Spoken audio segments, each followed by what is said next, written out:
وعلى آلك واصحابك یا سیدی یا حبیب اللہ۔ حمد و صلات کے بعد دعا ہے کہ اللہ تعالیٰ اس محفل میں ہم سب کی حاضری کو شرف قبولیت نصیب فرمائے۔ حافظ ریاض صاحب نے بڑی محبت کے ساتھ آپ سب کو ہمیں جمع کیا۔ اللہ تعالیٰ اور اس کے رسول صلی اللہ علیہ وسلم کے ذکر کے لیے اللہ تعالیٰ ان ایسی محافل کو ہمارے لیے وسیلہ نجات اور ذریعہ نجات بنائے۔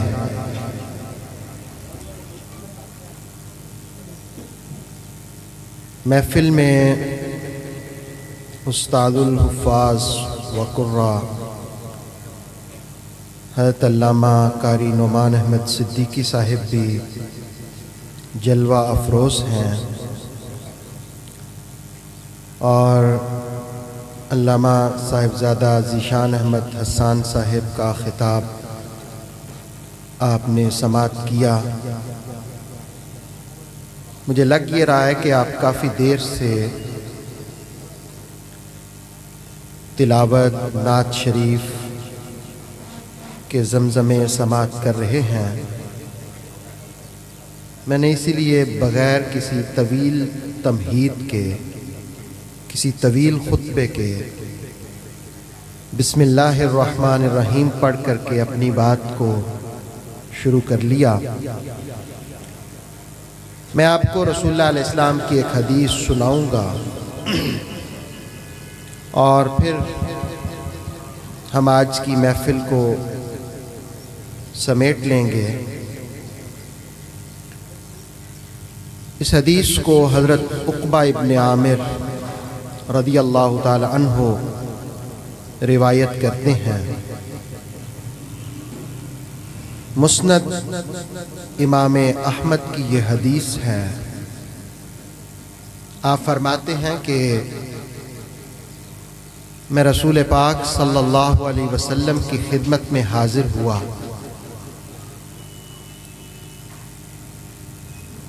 آپ جانتے ہیں کہ صحابہ حضور سے بہت پیار کرتے تھے، محبت کرتے تھے، اور انسان کو جس سے پیار ہو نا، محبت ہو، تو انسان کا دل چاہتا ہے میں اس کے ہاتھ کو تھاموں۔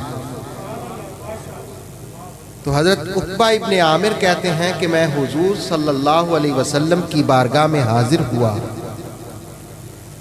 تو میں نے رسول کریم علیہ السلام کا ہاتھ اپنے ہاتھ میں لے لیا۔ ایک تو یہ ہوتا ہے نا سلام لینا، اور سلام لے کے ہاتھ اپنے ہاتھ میں رکھنا۔ کیا قسمت ہے ان کی جن کے ہاتھ میں مصطفیٰ کا ہاتھ آ جائے، جن کے ہاتھ میں رسول کریم صلی اللہ علیہ وآلہ وسلم کا ہاتھ آ جائے۔ اس لیے کہ مصطفیٰ کا ہاتھ کوئی عام ہاتھ نہیں تھا۔ رسول پاک صلی اللہ علیہ وسلم کے ہاتھ کی عظمت پوچھنی ہو تو قرآن سے پوچھ لو۔ قرآن کہتا ہے ید اللہ۔ ایک مرتبہ حضور علیہ السلام نے صحابہ کے ہاتھ کے اوپر ہاتھ رکھا اور بیعت لی، تو قرآن مجید نے جس وقت اس کا نقشہ کھینچا تو قرآن نے کہا ید اللہ، لوگو مصطفیٰ کے ہاتھ کو اپنے جیسا نہ سمجھنا۔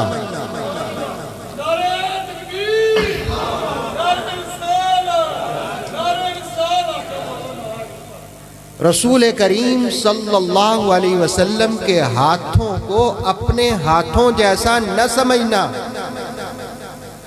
آمنہ کے لال کا ہاتھ وہ ہے جس کو رب قرآن میں ید اللہ کہتا ہے، اللہ کا ہاتھ۔ ایک موقع پر رسول اللہ علیہ السلام نے کنکریاں پھینکی کافروں کی طرف، جب کنکریاں پھینکی تو قرآن نے اس کا نقشہ کھینچا. قرآن نے کہا وَمَا رَمَيْتَ إِذْ رَمَيْتَ وَلَكِنَّ اللَّهَ رَمَى. ہاتھ کس کے تھے؟ مصطفیٰ کے. کنکریاں کس نے پھینکی؟ مصطفیٰ کریم صلی اللہ علیہ وسلم نے. رب نے کہا جب آپ نے پھینکی، آپ نے نہیں پھینکی. وَلَكِنَّ اللَّهَ رَمَى. قیامت تک آنے والے انسانوں، قرآن کو ماننے والوں، مصطفیٰ کا پھینکنا اللہ کا پھینکنا ہے. تو اب خود سوچیں وہ عظمتوں والے ہاتھ جس ہاتھ میں آ جائیں وہ صحابی کتنے عظیم ہوں گے. کہتے کہ میں نے رسول کریم علیہ السلام کا ہاتھ اپنے ہاتھ میں لیا اور میں نے اجازت چاہی سوال کرنے کی، اور کہتے میں نے حضور صلی اللہ علیہ وسلم سے پوچھا یا رسول اللہ صلی اللہ علیہ وسلم نجات کس بات میں ہے؟ نجات، کامیابی، یہ کس بات میں ہے؟ کہتے اس موقع پر رسول کریم علیہ السلام نے مجھے 3 باتیں ارشاد فرمائیں. کتنی باتیں؟ نجات والی کتنی باتیں ارشاد فرمائیں؟ 3. پہلی بات رسول کریم علیہ السلام نے فرمایا کہ گھر میں رہو.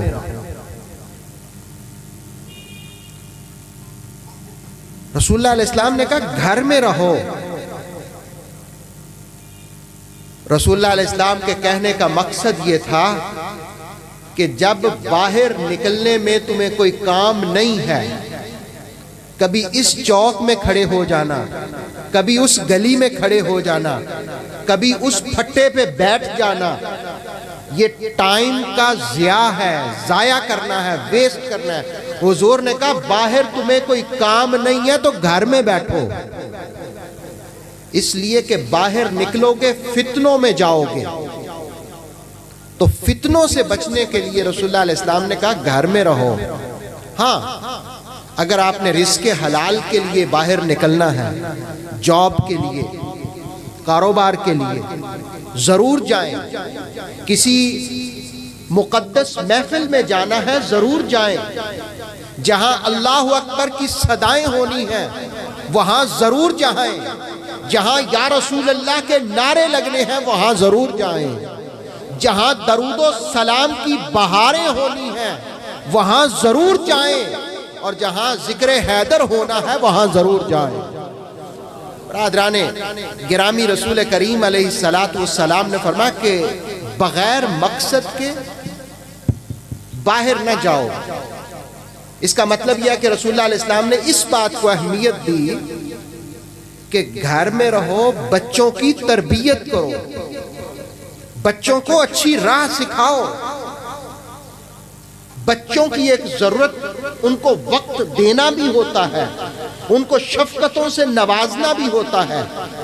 تو رسول اللہ علیہ السلام نے کہا کہ نجات اس بات میں ہے گھر میں رہو. شاید ہو نہ ہو گھر میں ہونے کی ایک حکمت یہ بھی ہو کہ جب بندہ گھر میں ہو، بیت میں ہو، تو گھر میں رہ کر کے گھر والوں کا بھی سوچ لے. جب اپنے گھر والوں کا سوچے گا کہ میں اپنے گھر والوں سے محبت کرتا ہوں تو کہیں نہ کہیں محبت کی چنگاڑی یہ بھی اٹھے گی. اگر میں اپنے گھر والوں سے محبت کرتا ہوں تو جو مصطفیٰ کے گھر والے ہیں مجھے ان سے بھی پیار کرنا ہوگا. جو حضور کا خانوادہ ہے مجھے ان سے بھی پیار کرنا ہوگا.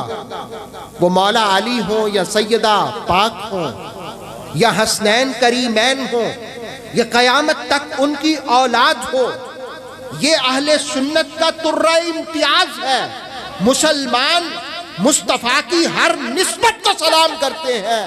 حضور کے صحابہ ہوں ہم ان کو بھی سلام کرتے ہیں، مصطفیٰ کی اہل بیت ہوں ہم ان کو بھی سلام کرتے ہیں. برادران گرامی، رسول اللہ علیہ السلام نے فرمایا کہ پہلی بات نجات اس بات میں ہے کہ گھر میں رہو. دوسری بات رسول اللہ علیہ السلام نے ارشاد فرمائی کہ خاموش رہو، خاموش رہو، یعنی جس وقت تم کوئی اچھی بات نہیں کر سکتے تو بری بات کرنے سے بہتر ہے کہ بندہ خاموش رہے۔ ہمارے ہاں عربی ادب میں ایک کتاب پڑھائی جاتی ہے، اس میں ایک جملہ پڑھایا جاتا ہے کہ جو چپ رہا اس نے نجات پائی، جس نے خاموشی اختیار کی اس نے نجات پائی۔ رسول اللہ علیہ السلام نے فرمایا کسی کی غیبت کرنے سے بہتر ہے تم چپ رہو، کسی کی چغلی کھانے سے بہتر ہے تم چپ رہو، کسی کے بارے میں بری باتیں کرنے سے بہتر ہے کہ تم خاموش رہو۔ ہاں تم نے زبان کھولنی ہے تو تمہاری زبان سے یا قرآن جاری ہو یا مصطفیٰ پر درود جاری ہو۔ تم نے زبان کھولنی ہے تو تم سچ بولو، تم نے زبان کھولنی ہے تو اپنی زبان کو جھوٹ سے بچاؤ، تم نے زبان کھولنی ہے تو اللہ کی تعریف کرو، مدینے والے کی تعریف کرو، اور صحابہ کی عظمت بیان کرو، اور حضور کے اہل بیت اطہار کی تعریف کرو۔ جب یہ کام تم زبان سے کرو گے اللہ تمہاری زبان کو بھی باعث برکت بنا دے گا۔ رسول اللہ علیہ السلام نے فرمایا نجات۔ دوسری بات جو ارشاد فرمائی کہ اب خاموش رہو، خاموش رہو، یہ رسول کریم صلی اللہ تعالی وسلم نے نجات کا راستہ بتایا۔ تیسری بات جو رسول اللہ علیہ السلام نے فرمائی وہ یہ ارشاد فرمائی کہ اپنے گناہوں پر ندامت اختیار کرو۔ انسان ہے نا، انسان ہم صبح سے شام تک نہ جانے چاہتے ہوئے یا نہ چاہتے ہوئے کتنے گناہوں کا ارتکاب کر لیتے ہیں۔ رسول اللہ علیہ السلام نے فرمایا گناہوں پر ندامت اختیار کرو۔ یقین کریں اگر انسان اپنی زندگی کو دیکھے اور زندگی میں جو گناہوں کا ارتکاب ہو وہ یاد آئیں اور انسان اس پر شرمندگی اختیار کرے، اس کی آنکھ سے آنسو جاری ہو جائے تو یہ آنسو دوزخ کی آگ کو بجھانے کا سبب بن جاتا ہے۔ انسان خطا کا پتلا ہے، نہ جانے صبح سے شام تک کتنی خطائیں ہوتی ہیں۔ میں ایک سوال آپ سے پوچھتا ہوں، اللہ کی ذات کے بعد اس کائنات میں، اس مخلوق میں معصوم کون ہے؟ رسول پاک صلی اللہ تعالی وسلم، انبیاء علیہ السلام، حضور نبیوں کے بھی امام، رسولوں کے بھی امام، وہ معصوم ہیں، گناہ سرزد نہیں ہوتے، لیکن رسول کریم علیہ السلام بھی ہر دن 70 مرتبہ استغفار فرماتے۔ یہ کیا تھا؟ یہ امت کو تعلیم تھی کہ اے میرے ماننے والو تم بھی ہر دن اللہ کی بارگاہ میں اپنے گناہوں سے معافی مانگو، استغفر اللہ واتوب الیہ پڑھو۔ میں آپ کو ایک بات بتاؤں، امام مالک ایک مرتبہ کہیں سفر میں تھے، رات کا وقت ہو گیا، سونے کی جگہ نہ ملی تو سوچا مسجد میں ہی سو لوں۔ تو مسجد کے خادم نے کہا بھئی رات کوئی نہیں سو سکتا، چلو باہر نکلو۔ تو امام مالک مسجد کے دروازے کے باہر جس وقت تشریف فرما ہوئے، ایک شخص نے دیکھا، انہوں نے کہا اجنبی مسافر ہے، کدھر رات ادھر باہر گزارے گا؟ اس نے کہا کہ اے اجنبی مسافر، آپ میرے گھر میں قیام کریں، اس لیے کہ یاد رکھیے جب مہمان گھر میں آتا ہے اللہ کی رحمتیں لے کر آتا ہے۔ میں یہ پچھلے دنوں بیلجیم گیا، ویسے تو جرمنی میں زیادہ تر اسلامی خدمت سر انجام دیتا ہوں، تو وہاں ایک دوست جس کے گھر میں میں محفل سے پہلے ٹھہرا کھانے کے لیے، اس دوست نے ایک بڑی مزے کی بات کی، سیالکوٹ کے دوست ہیں۔ وہ مجھے کہنے لگے جی ہم میاں بیوی جو ہے نا، ہم بڑے ہر وقت نا چست اور چاق و چوبند رہتے ہیں مہمانوں کی خدمت کے لیے. کہتے جب ہمارے گھر کے حالات خراب ہو جائیں نا تو ہم گھر میں مہمانوں کو بلاتے ہیں، پیسے نہ ہوں ہم قرضہ لے کر تو مہمانوں کی مہمان نوازی کرتے ہیں. اللہ مہمانوں کی مہمان نوازی کی برکت سے ہمارا رزق بھی کھول دیتا ہے. اور یہ بڑی پکی بات ہے، جب آپ اپنے رزق میں دوسروں کو شامل کرتے ہیں اللہ آپ کا رزق کھول دیتا ہے. اس شخص نے کہا کہ امام مالک سے آپ میرے گھر میں رات ٹھہرائیں، میرے گھر میں مہمان بنے. امام مالک فرماتے ہیں میں اس کے گھر میں چلا گیا، رات ٹھہرا. میں نے اپنے میزبان کو دیکھا کہ وہ اٹھتے ہوئے بیٹھتے ہوئے ادھر جاتے ہوئے استغفر اللہ استغفر اللہ استغفر اللہ استغفر اللہ، بڑی کثرت سے یا اللہ معاف کر دے، یا اللہ معاف کر دے، یا اللہ معاف کر دے. کہتے صبح میری رخصت ہونے کا وقت ہوا تو میں نے اپنے میزبان سے کہا کہ میں کل سے تمہیں دیکھ رہا ہوں بڑی کثرت کے ساتھ تم استغفار کر رہے ہو. امام مالک کہنے لگے مجھے لگتا یہ ہے کہ تمہاری دعا کوئی رد نہیں ہوتی ہوگی، ہر دعا قبول ہوتی ہوگی. یعنی توبہ کرنے سے دعائیں قبول ہوتی ہیں. جس بندے کو یہ ہو نا میری دعا قبول نہیں ہوتی، وہ کثرت سے اپنے گناہوں پر معافی مانگے، درود پڑھے، جس طرح ذیشان صاحب نے بیان کیا. آپ دیکھیں پھر دعائیں قبول ہوں گی. اس میزبان نے پتہ کیا کہا؟ اس نے کہا حضرت آپ کی بات بالکل ٹھیک ہے، میری ہر دعا قبول ہوتی ہے، ایک دعا ابھی تک قبول نہیں ہوئی. امام مالک کو تجسس ہوا کہ وہ کون سی دعا ہے جو تمہاری ابھی تک قبول نہیں ہوئی. اس نے کہا مجھے بڑا شوق ہے کہ کہیں امام مالک سے میری ملاقات ہو جائے، ان کی زیارت ہو جائے. یعنی وہ شخص پہچانتا نہیں تھا لیکن امام مالک کا اتنا نام تھا اپنے زمانے میں. تو امام مالک نے کہا کہ چل پھر اللہ نے تیری یہ دعا بھی قبول کر لی ہے، جس مالک کی تو زیارت کرنا چاہتا ہے وہ مالک میں ہی ہوں. برادران گرامی، رسول اللہ علیہ السلام نے فرمایا کہ گناہوں پر رو، ندامت اختیار کرو، یہ نجات کا راستہ ہے. 3 باتیں میں نے بتائی ہیں آپ کو جو رسول اللہ علیہ السلام نے فرمائی. کون کون سی؟ نمبر 1 گھر میں رہو، نمبر آگے پیچھے ہو سکتا ہے، خاموشی اختیار کرو، اور تیسرا گناہوں پر ندامت اختیار کرو. حضرت عقبہ کہتے میں چلا گیا، کہتے کچھ ٹائم گزرا تو میں پھر رسول اللہ علیہ السلام کی صحبت میں چلا گیا. کہتے پہلی مرتبہ میں نے حضور کا ہاتھ پکڑ کر کے رکھا اور رسول اللہ علیہ السلام سے یہ سوال کیا. کہتے دوسری مرتبہ کیا ہوا کہ رسول کریم علیہ السلام نے پہل فرمائی اور میرا ہاتھ اپنے ہاتھ میں لے لیا. یعنی اب آپ دیکھیں کہ اگر امتی ہو کر کے تاجدار مدینہ سے محبت کرے تو تاجدار مدینہ بھی اس سے محبت فرماتے ہیں، اسے شفقت کا ہاتھ سر پہ رکھتے ہیں. کہتے رسول اللہ علیہ السلام نے میرا ہاتھ اپنے ہاتھ میں لیا اور حضور صلی اللہ علیہ وسلم نے خود فرمایا اے عقبہ میں تمہیں ایک بات بتاؤں، خیر بتاؤں. خیر کا مطلب ہوتا ہے بھلائی، جیسے ہم پنجابی کا ایک چنگی گل دسا. تو رسول اللہ علیہ السلام نے فرمایا ایک چنگی گل دسا، ایک چنگی گل دسا، ایک خیر دسا. پہلی مرتبہ انہوں نے سوال کیا تھا نجات کس میں ہے، دوسری مرتبہ مصطفیٰ نے خود فرمایا میں تمہیں چنگی بات بتاؤں، اچھی بھلی بات بتاؤں، خیر بتاؤں. میں کہا یا رسول اللہ ارشاد فرمائیں.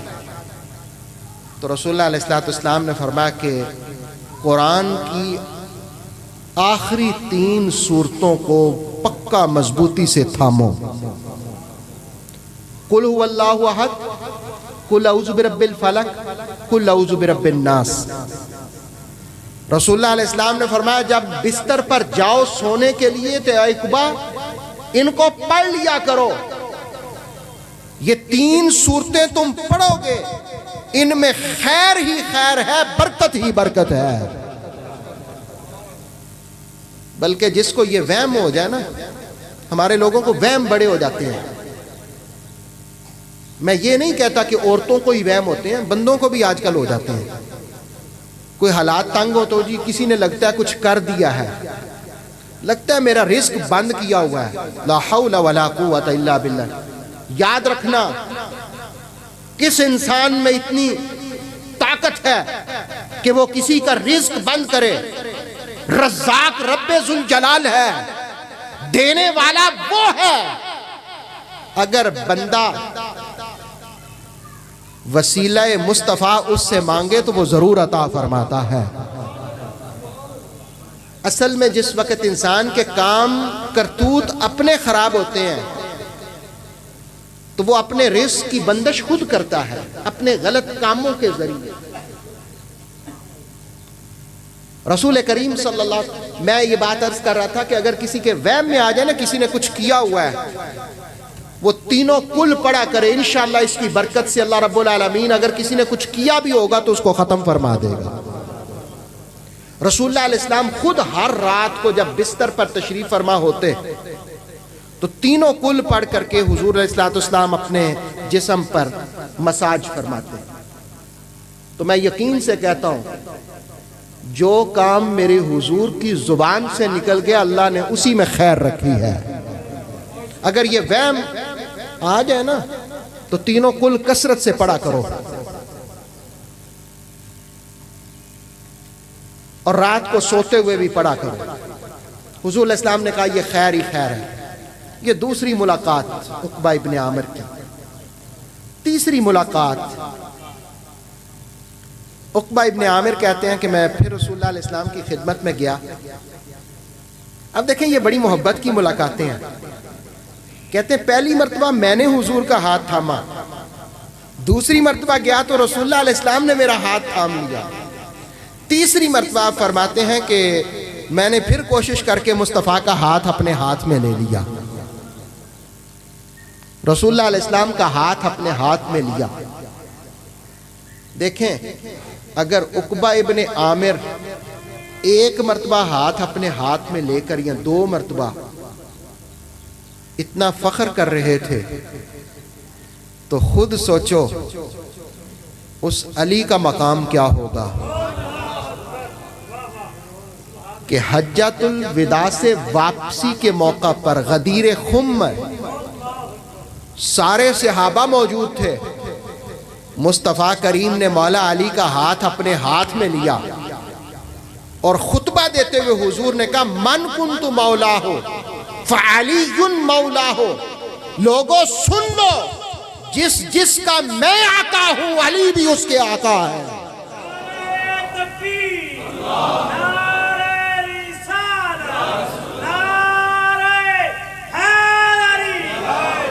اس کی وجہ کیا ہے کہ رسول اللہ علیہ السلام نے حضرت علی ہی کا ہاتھ کیوں پکڑا اور کہا کہ علی جس جس کے میں آقا ہوں علی بھی اس کے آقا ہیں؟ اس کی وجہ یہ ہے کہ ایک اور حدیث میں رسول اللہ علیہ السلام نے فرمایا علی مع القرآن، کہ مولا علی قرآن کے ساتھ ہیں اور قرآن مولا علی کے ساتھ ہے۔ ایک اور حدیث میں رسول اللہ علیہ السلام نے فرمایا کہ جدھر علی ہوں گے حق ادھر ہوگا۔ حضور یہ بھی کہہ سکتے تھے کہ جدھر حق ہوگا علی ادھر ہوں گے، رسول اللہ علیہ السلام نے فرمایا نہیں، جدھر علی ہوں گے حق بھی ادھر ہوگا۔ اب یہ اپنی مرضی ہے کہ ہم نے راستہ کون سا اپنانا ہے۔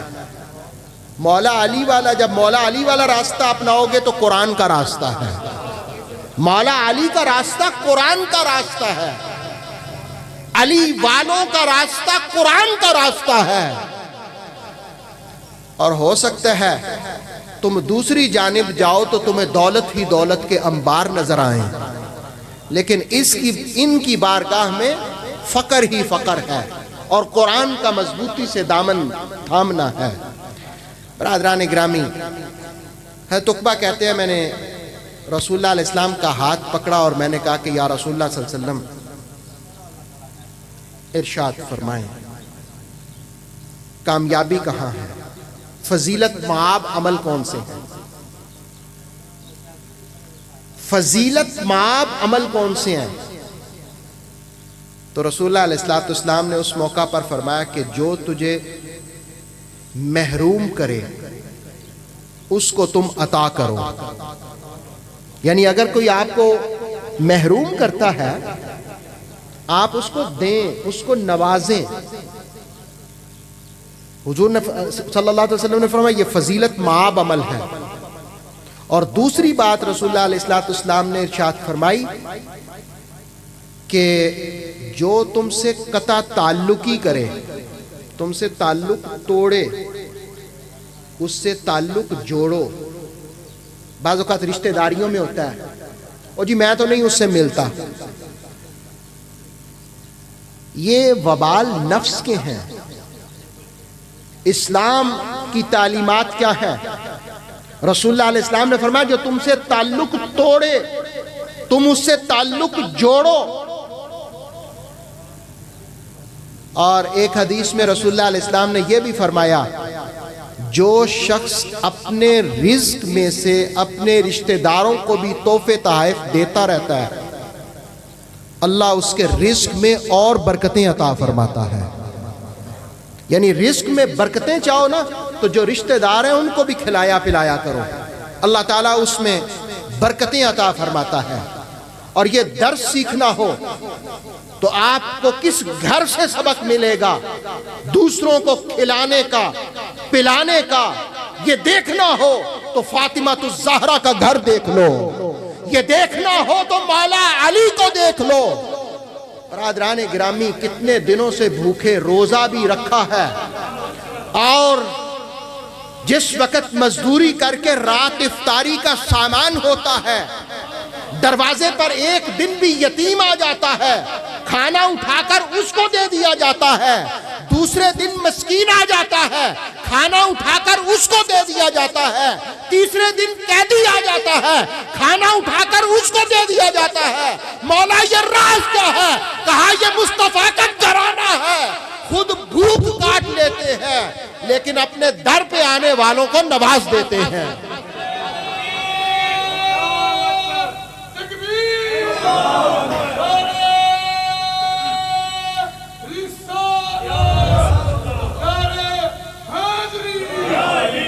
برادران گرامی میں عرض یہ کر رہا تھا رسول اللہ علیہ السلام نے فرمایا فضیلت معاب عمل یہ ہے جو تعلق توڑے اس سے تعلق